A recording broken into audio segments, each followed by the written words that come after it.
This is the Kodak Playfull waterproof HD video camera, model ZE2.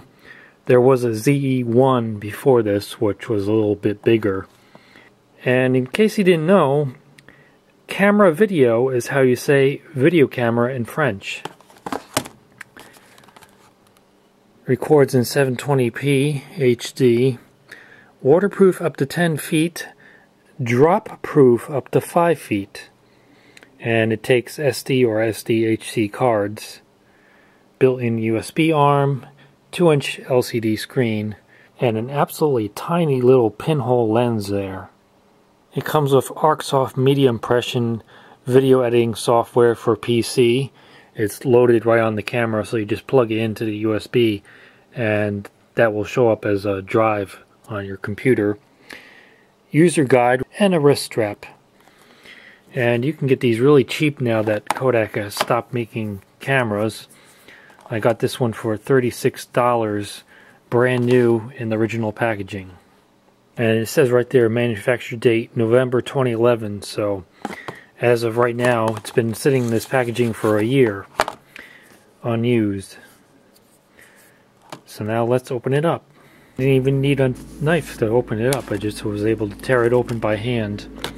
You get the camera itself, a wrist strap, some kind of notice here, do not return product before contacting Kodak, and to my surprise you actually get a printed user's guide and another one in Spanish and French, I guess. No, wait, this one is English and French, and this one must be Spanish and Portuguese to cover all the languages used in the Western Hemisphere. Of course, the battery needs to be charged after it's been sitting in the box for a year. The power button's on the top, and then you get your controls here. There's a big button in the middle for starting and stopping the recording, which is nice because it has this big border around it. You can feel it without even needing to look at it. There's the button to switch between taking video and taking photos, playback button, setup menu button, and trash icon for deleting your videos, and a share button. And I should clarify that this is not just a recording button, it actually tilts to function as a directional pad for going through the menus and for using the digital zoom. And I guess that's the little built-in speaker. On the front, there's the built-in microphone, the lens. It is a fixed focus lens. I think it's rated for 1/2 meter and further away, so pretty much anything closer than a few feet away to the object will be blurry because it'll be too close. And it says right there, waterproof. On this side is the door for accessing the SD card slot and the HDMI output. It does not include the cable, but it does have the video output, which is a little unusual to see on a camera this small. And there is the SD card installed. It sits flush with the rest of the case when it's in there, so you'll need your fingernail or some kind of small sharp object to help push it and click it out to get it out of there. And then there's the mini HDMI output. And under a rubber sealed door on the bottom, you get the miniature AV output, which is a 2.5mm plug on there, so you can't use a standard AV cable. Although I do believe the cable from the Kodak ZI-8 will work with this, because that also used a 2.5mm plug on there. And there's the USB arm tucked in, and it comes out and it's actually flexible, which is nice, so it's not a fixed position. You can actually sort of have it connected to the computer without this whole thing, the weight of it hanging off your USB port, unlike a lot of other of these little cameras. There is no screw hole in the bottom to attach it to a tripod, but it will rest on its edge if you just carefully set it down. There it is with the wrist strap attached, and for size comparison, here's my Kodak Mini HD. So it's pretty much the same footprint, it's just a little bit thicker. It also has a slightly larger screen than the Mini HD, although one thing I'm not too happy about is that they made the buttons all flush. While this is very tactile, you can actually feel each button just by holding your finger on it. You don't even need to look at it because it's can see how it's raised up. But at least the main recording button has a large raised ring around that, so it's easy to find that just by touching it. And in case you thought that looked scratched, that's just because it still had the plastic covering on it. Actually, all the glossy surfaces on this come with a plastic covering, including the little power button on the top. And another interesting thing is it has these little Torx bit screws on it. I don't know if those actually hold it together or if they're just there for decoration, but either way it looks kind of neat. The controls are very simple, just the power button right there on the top, and you're in recording mode. You get your digital zoom going up and down on the control there, and left and right is the glare shield, which basically increases the contrast of the LCD to try to make it more visible in bright light, which would normally wash it out, which it helps a little bit in bright sunlight. It doesn't solve the problem entirely, but it does help. And you can hit this button to play back your recordings. I think you push it again. Yeah, the first time you push it, it shows you the preview of the last clip you recorded, and you push it again and it gives you your whole contact sheet of all your recent videos. And you hit that to go back to recording mode, and then here's the setup menu. You can change the resolution from 720p to WVGA. Share settings. This does not have built-in Wi-Fi, but you can hook it up to your computer, and then I think through the camera you can upload it to these different websites, including YouTube. Or you can even email it, which is kind of interesting. Effects, these are just cheesy video effects, which you could just do in video editing anyway, so it's not really worth using. Here's an interesting thing, microphone gain. You can adjust the level of the microphone gain up or down, even though there's no external microphone input. It does give you a gain for the built-in microphone. There's that glare shield, you can turn it on or turn it off. Although turning it on doesn't make it permanently on, it just gives you that option when you're recording. You can adjust the brightness of the LCD, turn the sounds on or off. Safe mode, which I think disables the other buttons if you don't want to have them accidentally pushed. You can change the date and time. You can change the video output from NTSC or PAL, change the language, and format your memory card.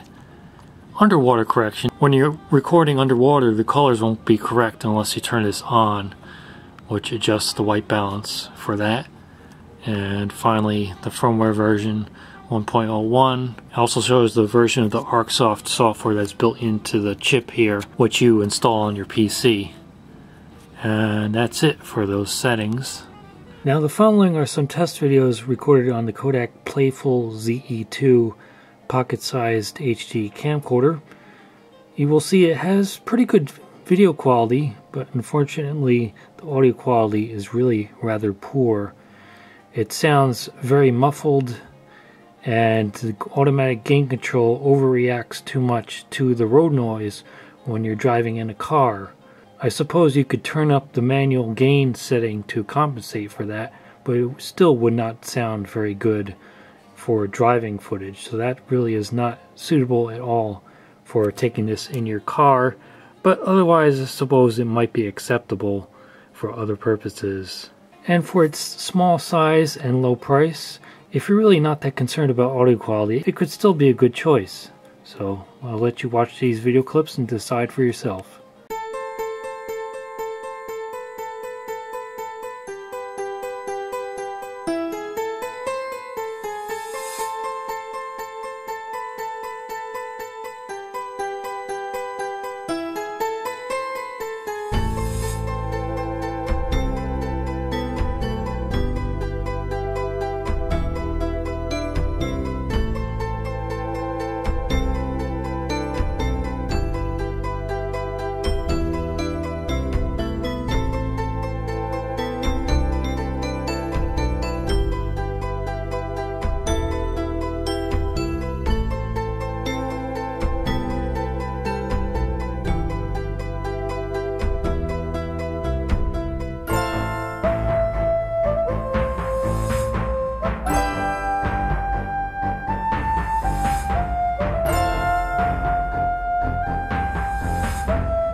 Kodak ZE2 camera, recording in 720p under bright indoor lighting.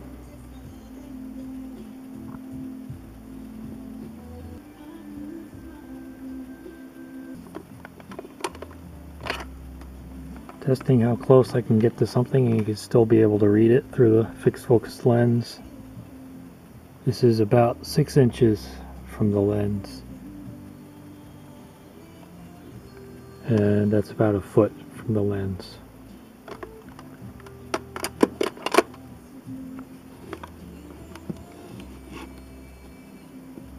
Obviously, if you go too close, it'll just get blurry.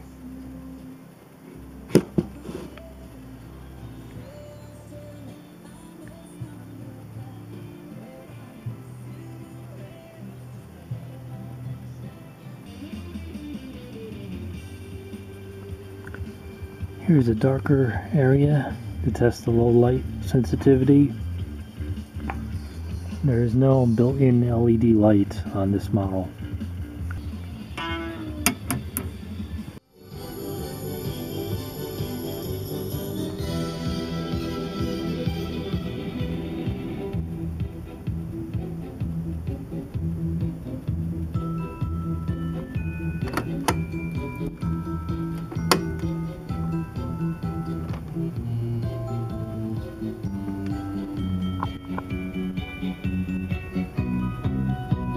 There's the 2GS. Let's try the digital zoom again. I think it's only 2x zoom, so it's basically useless. I mean, that's as much as it goes.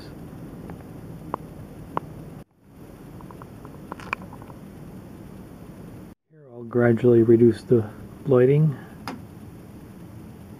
so you'll see how it deals with it. It's already pretty dim, and that's really dim.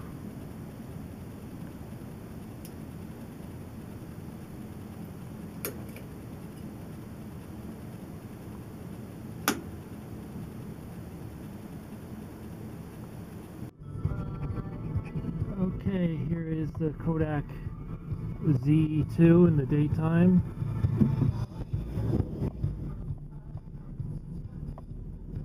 So far it has passed the glove test. I was able to turn it on and start this video while wearing gloves, which is a nice feature. Also nice that it's fixed focus, so we won't see the focus hunting problem like what we had with the Sony.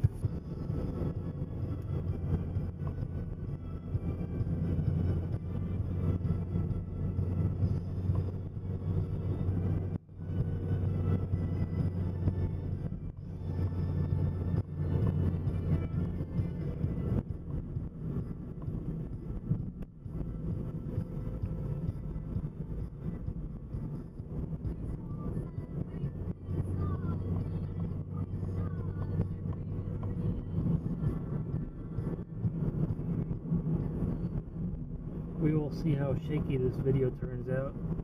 That was one of the problems with the Kodak Mini HD. Very, very shaky image when trying to record video while driving. Okay, NPR News. I'll take over for now. Low light sensitivity of this camera, it's okay for its size. It's not great. But it should be better than the Mini HD. I did some test recordings, which you have already seen. One curious problem with this camera, at least the one I have, is that when you first start recording, it picks up the click noise of you pushing the button to start the recording, and then the audio takes a second or two to fade in. I don't know if that's by design or if that's just because the click is being picked up so loud that it's causing the audio limiter to kick in and reduce its volume, and then it takes a while to recover. Here's some closer views in the car. Let me turn down my fan so that's not blowing in the microphone.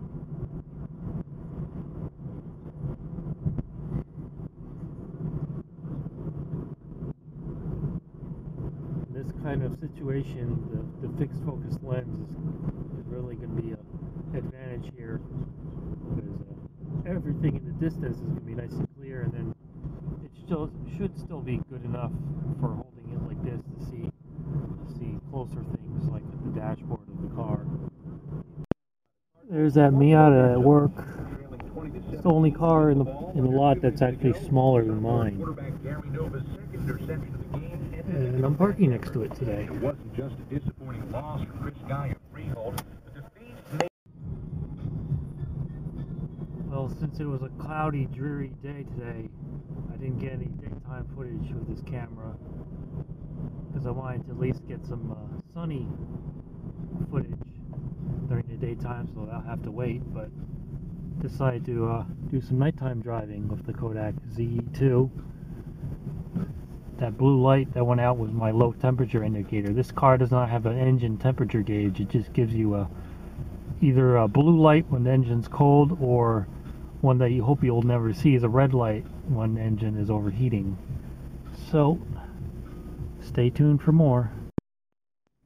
Well, I just stopped at the thrift store, and they must have LEDs in there or something, because that's the worst sign lighting I've ever seen.